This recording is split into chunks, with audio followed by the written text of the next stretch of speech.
everybody. Welcome to the Jerusalem Connection Red Alert. And today we have returning to our show, Barry Shaw of the Israel Institute for Strategic Studies. He also has a show called The View from Israel. Barry has been with us a few times to explain a perspective that we might not get here in the States. And today our topic is quite an interesting one, and it is very important for Christians worldwide to understand. There is an Anglican cleric named Stephen Sizer, who thankfully has been disciplined by the church, who is vehemently anti-Semitic, not only in the books he's published, but in his Facebook and other social media posts over a decade plus. And Barry is here to explain to us the history of this character that has been in the public realm now for, I'd say, about 15 years, pushing against Israel and the Jewish people in a variety of ways, and from the pulpit, and why it's important we need to know what's going on there. And again, thankfully, the Anglican Church has disciplined him, but that doesn't nullify his influence among Christians who read his books and consume his other writings. Barry, thank you for being with us today. This is a very important news item for our folks to be alerted to, because wokeism and progressivism and sort of anti-biblical values and ideas are seeping into our churches from other clerics who share the notions that Sizer has. So can you please share with us a bit about this person, Stephen Sizer, his philosophies and ideas, and why they're so dangerous, and the history of how he's been proliferating his ideas? Thank you for having me. Yes, it's a serious issue. I first came across Stephen Sizer going back nearly 10 years, 2014. I call Stephen Sizer a replacement theologist, because he is replacing not just Judaism, but he's replacing also traditional Christian beliefs with a new leftist, radical leftist ideology, which is more of an ideology, I think, than a religion. And he openly refers, for instance, to people like yourself, Amy, who may call yourself Christian Zionists, as being misguided, even if he's been defrocked from the Church of England. Sizer was a leading activist in what I call the infamous Bethlehem Christian pantomime called Christ at the Checkpoint, where they came over here at Bethlehem at Christmas of 2014 and held a sort of strange sort of ceremonies over there, in which Jesus was portrayed not as the Jew that he was, but as a Palestinian messenger, a motif that was adopted by Yasser Arafat and more recently Mahmoud Abbas. Rather than point out, by the way, that the Christians were being driven out of Bethlehem then and have been driven out since by the threats and the strong arm tactics of Arafat's henchmen and the Palestinians, who have turned what was under Israeli control a prosperous majority Christian town. It became a shelter for Palestinian terrorists who went out of Bethlehem to attack and kill Jews in Kiryat Arba and beyond there in Jerusalem as well. So that Israel had to put up a checkpoint to check people going in and out. They said that this was putting Bethlehem, the Christian town, under siege, but it wasn't, because there was access to Bethlehem. 90% of the surrounding land was open to the Palestinians. This is after we had signed an agreement, the Oslo Accords, and obligated to hand over Bethlehem to the Palestinian Authority. So it was accessible by 90% of the area. It was only the 10%, the road leading towards Kiryat Arba and Jerusalem, as a result of terrorism that killed Jews, that we needed to put on a checkpoint there and to check people going in and out. In fact, it resulted in a terror attack, and before the checkpoint went up, in which the Palestinian terrorists raced back into Bethlehem and put under siege the Church of the Nativity, where they were holding the Christian priests and nuns hostages. So this was the atmosphere that Stephen Sizer was coming and blaming Israel and calling Jesus a Palestinian messenger. Well, since that time, since it's been under Palestinian Authority control, the Christians of Bethlehem have fled their homes and the business under threat from the Palestinians. Their homes and their businesses have been taken over by the Muslim Palestinians. And today, Bethlehem is no longer a Christian majority town. It's about 10 or 11 or 12% of the people in Bethlehem are Christian. They fled.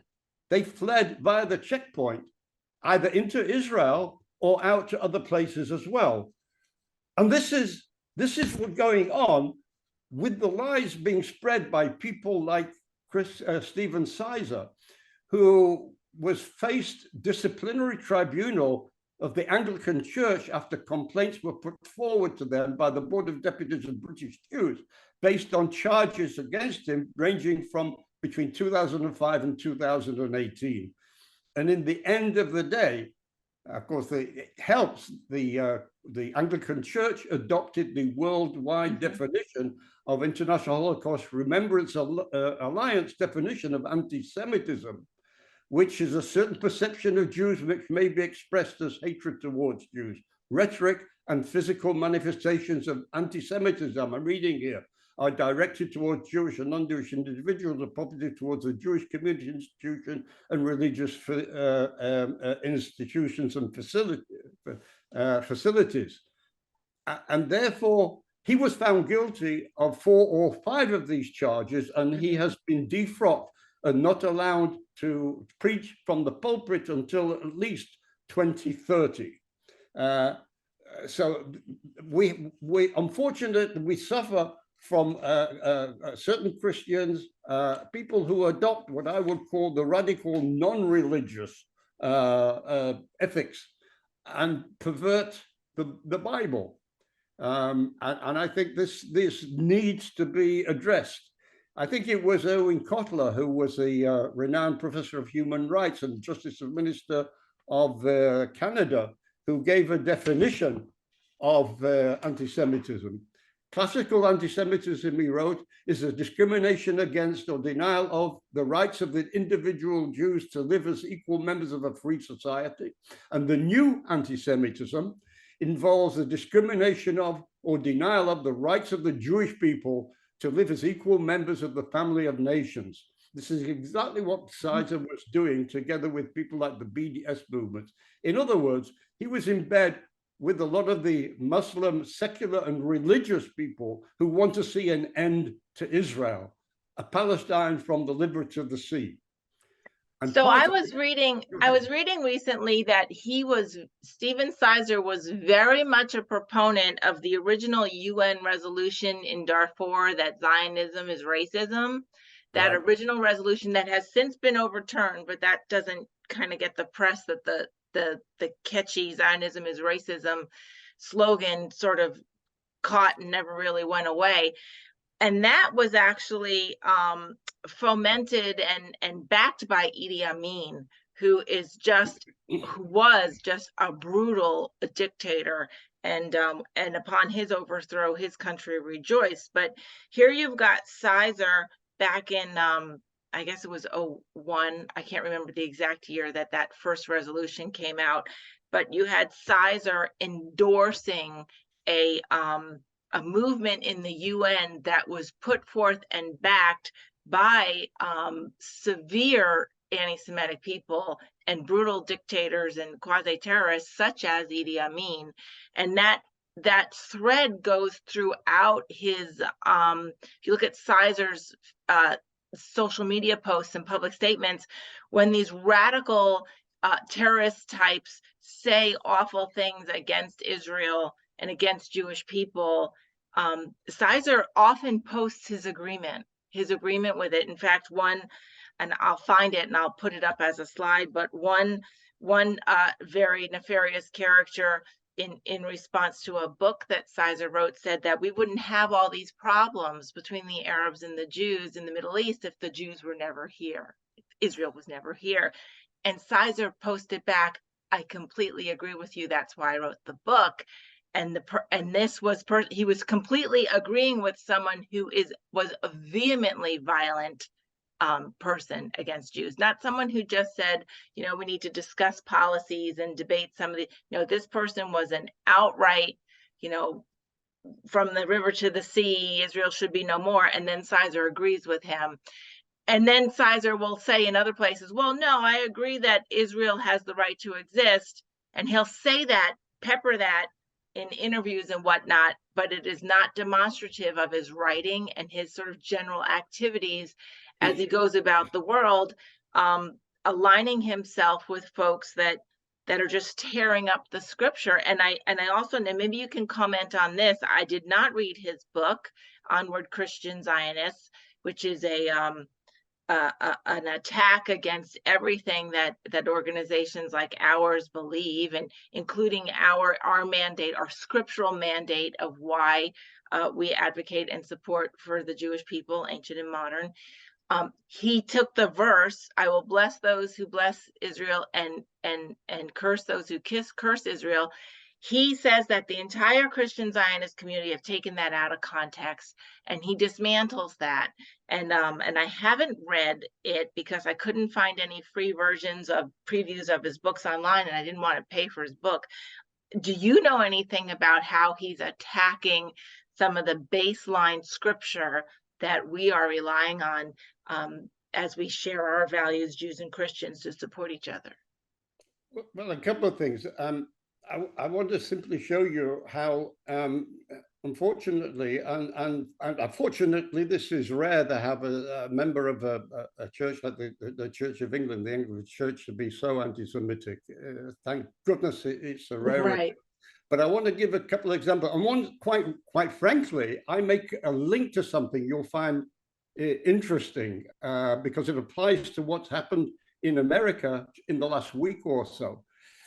A couple of points. First of all, Sizer rushed to the defense of Jeremy Corbyn. He was perhaps the most anti-Semitic of British political leaders. And Sizer, when Corbyn came under assault, and basically, because of Corbyn, anti-Semitism was actually drenched through all the factors of the British Labour Party, from branch office into Parliament itself. And it took a number of Christian veteran members of the Labour Party to stand up and object to this. In fact, several of them walked away from a party that had been part of their life for 40, 50 years. And the Sizer, what he said about this was, he said this was a Zionist or Jewish conspiracy theory. And he said the attacks against Corbyn were at the hidden hands of the Zionists, and you have to be as blind as a bat not to see it. And this was part of the offensive things that, in fact, he was found guilty of. Because this was raised by the Jewish community in Britain. But where is it relevant today? Because Sizer also claimed that Israel was responsible for 9/11. That's right. And he posted a link on this. And he said, 9/11, Israel did it. And this was exactly paralleling the message at the time of Ilhan Omar. And Ilhan Omar has just been removed from the US Foreign Affairs Committee because of the anti-Semitism and anti-Semitic remarks, like, you know, it's all part of the Benjamins, and Israel is hypnotizes the world, evil Israel hypnotizes the world. This is a coalition between left-wing clerics who have left the traditional Christianity and joined the Marxists and the communists and the Islamists on the one hand. And you can see the joint language of them individually and collectively, the same sort of dialogue or conversational pieces. And when you attack them, as happened with Ilhan Omar, because she got removed quite rightly from the Foreign Affairs Committee, because after all, Israel is the United States' strongest ally in the Middle East, if not the world. And vice versa as well. That you saw the pantomime of the squad who were saying this is anti-Islam, anti-Muslim, anti. It was anti-woman of color. Yeah. Not at all. It has to stand on its own two legs. Right. These people are anti-Semites, and it shows the actual symbiotic link between people who hate Jews, hated Israel. And it's a coalition. It's like a Siamese twin, if you like, between what I call the red and the green alliance. The red for the radical left, and unfortunately, certain members of the Christian church join with the green, which are the Muslim and the Islamists, even though some of them may be secular in nature, and their aims are completely the same. And those that hate Israel, by the way, also hate America, and you see this with the Squad as well. So those that come for the Saturday people end up coming for the Sunday people as well. That's right.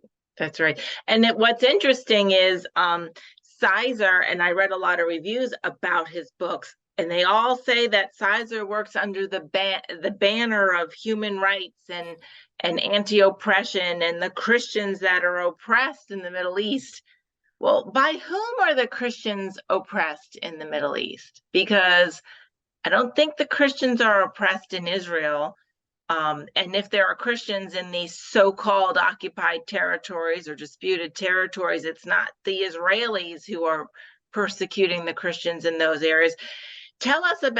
Barry, tell us about where and how the Christians in the Middle East and even other parts of the world are persecuted, and how it's not by Israelis or Jews, and it's not by evangelicals either, because they'll throw blame at the evangelicals. Sizer will actually say that the evangelical Zionist movement are aiding and abetting the oppression of the Palestinians and fomenting that conflict that is ongoing. And I mean, I've read his words where he said it's the evangelicals that are helping the Israelis oppress the Palestinians. And it's like, no, we want the Palestinians to have as much freedom and live in peace. And Palestinians come in more than just Muslim, right? They also come in Christian and maybe even some other small minorities like Druze or others. You're right, Amy. I gave an example of where a Christianity is withering in different countries and different regimes in the Middle East and Africa, and certainly the Palestinians are one of them. And while that is going on, the Christian population in Israel has increased enormously. Now, what I've started doing, because I really do value the link between us Israeli Zionists and Christian Zionists as well, I honor them in one of the books that I have in 1917. Palestine to the Land of Israel, in which the subtitle I gave here, the extraordinary early struggles of Christian and Jewish heroes to establish the state of Israel. That is part of it. But let me bring it up to date that you asked. Sure. I have started compiling, because I seem to have been in the last few months being connected with more and more Christian Zionist organizers, people like yourself and your groups, more recently with Pastor Dumisani Washington, who has created the Institute of Black Solidarity with Israel. And I started compiling something that I thought needed to be done. And I'm going to be releasing a monthly chronology of the persecutions against Christians in the Middle East and in Africa. Let me give you one very quick statistics that I have.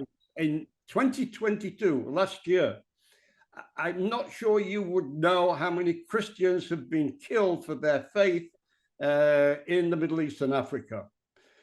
The figure might be scary to you. The figure that I'd composed for 2022 were 5,621 Christians were slaughtered in the area. Now, the world seems to be quiet about that. We talk about the United Nations condemned Israel for striking back at the terrorists who have come to kill us or are planning to kill us. And yet we get done in the... I suggest there ought to be a coalition between Jewish organizations, Israeli organizations, maybe the Israeli government and Christian organizations or groups like yourself, to begin to lobby the United Nations to have a permanent monthly tally in the United Nations, not against Israel, but really to come with the statistics of how many Christians have been killed that month, how many churches have been destroyed, How many Christian icons have been destroyed as well, and who have been the destroying? And you will find that Israel and Jews will not appear on that list.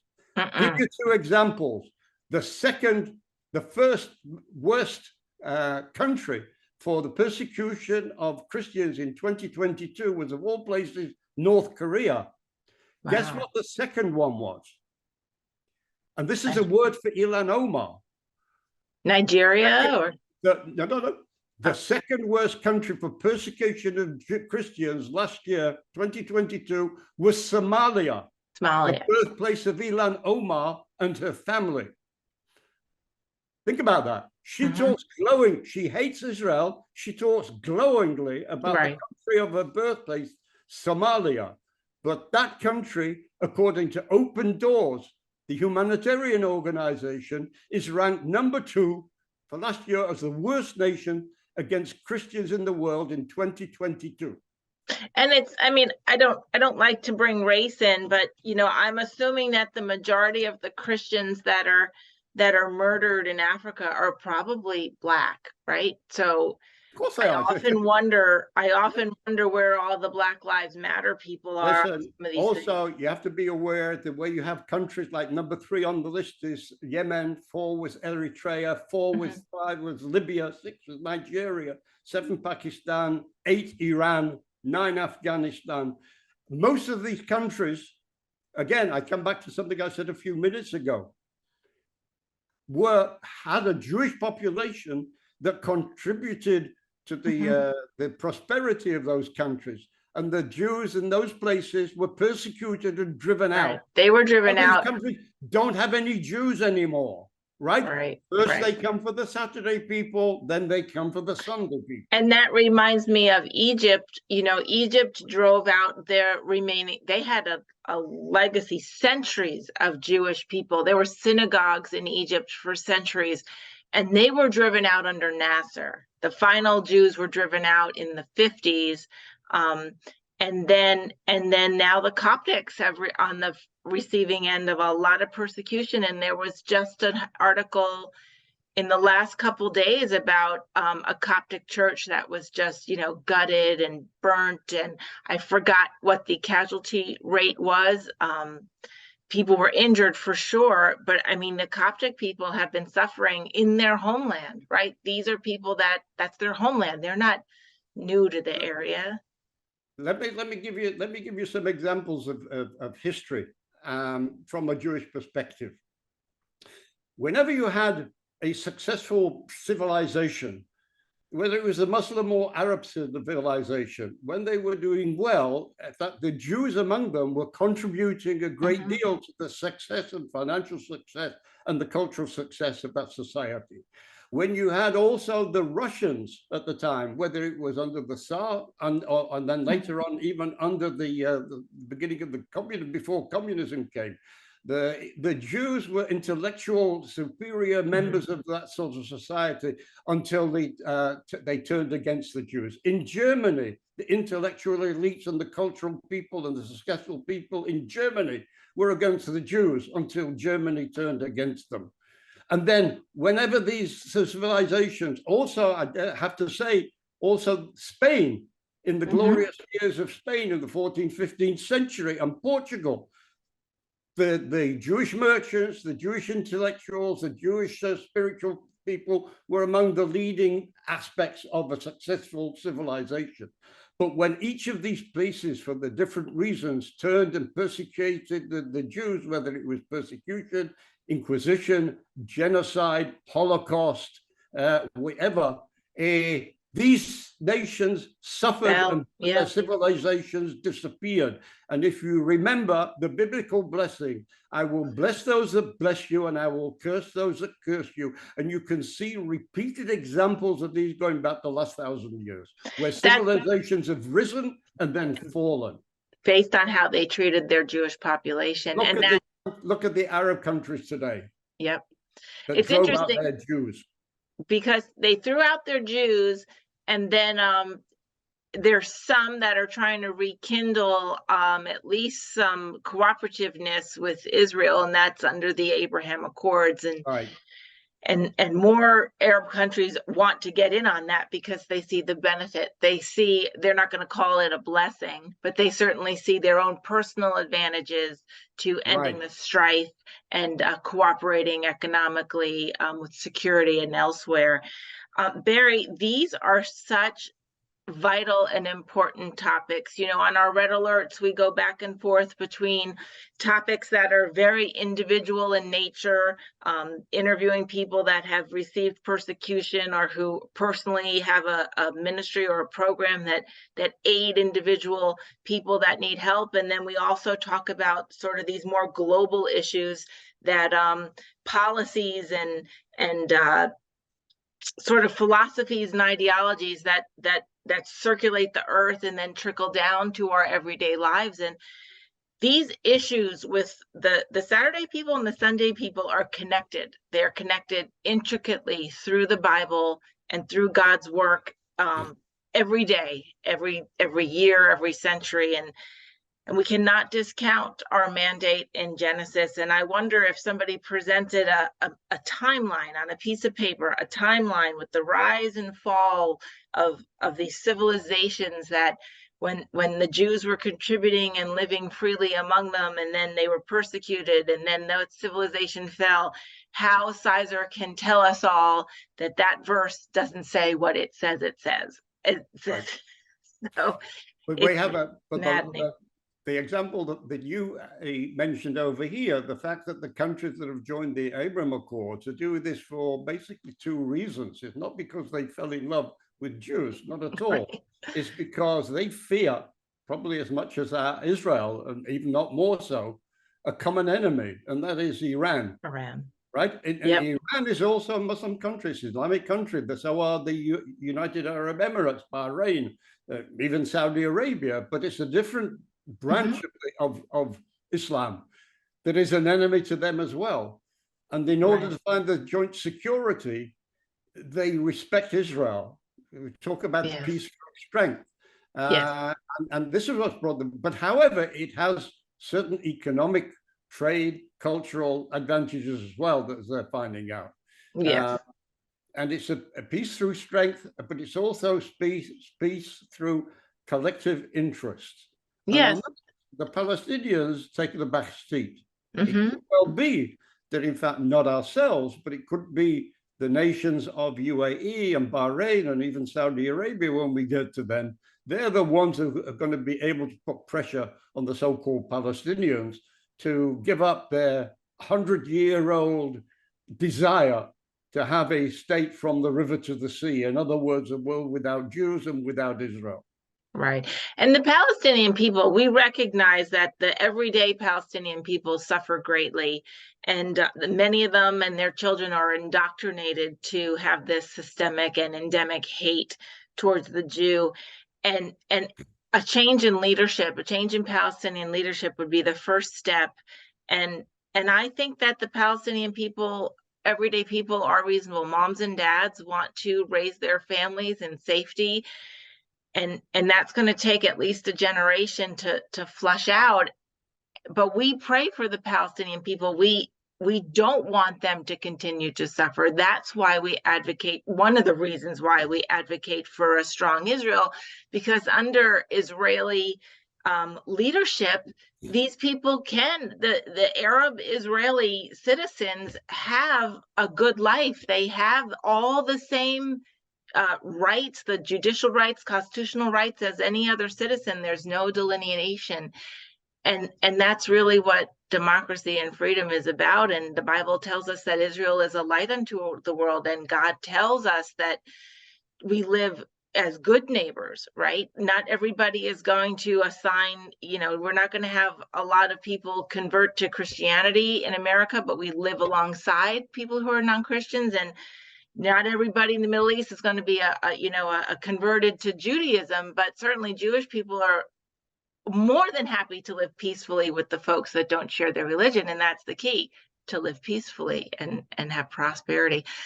Barry, we are so excited to get your insight, and we are going to do a follow-up interview when you get the monthly tally and sort of a framework for how we can alert everybody to this Saturday people, Sunday people issue, which is tragic as it is to study, manifests the connectedness that we have, right? That solidarity, it's God's people. Saturday people and Sunday people are God's people, and there are all sorts of forces that act against that, and we need to recognize it and do what we can all over the world for those folks in the Middle East and Africa.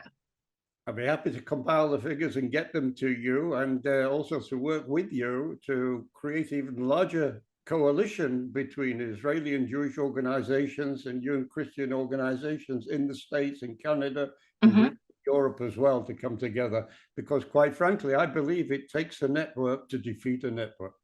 It does. It does. And everybody out there, as you engage your churches and your communities, be on the lookout for these threads and strains of anti-Semitism and anti-Zionism from the pulpits or in the writings that you read, and be able to identify it and parse it out and speak up against it. Not every cleric is going to get disciplined, but you can certainly voice your opposition if something's going on in your church. Have a meeting with your pastor or the teacher in your church who might be saying something that is raising your alarm bells.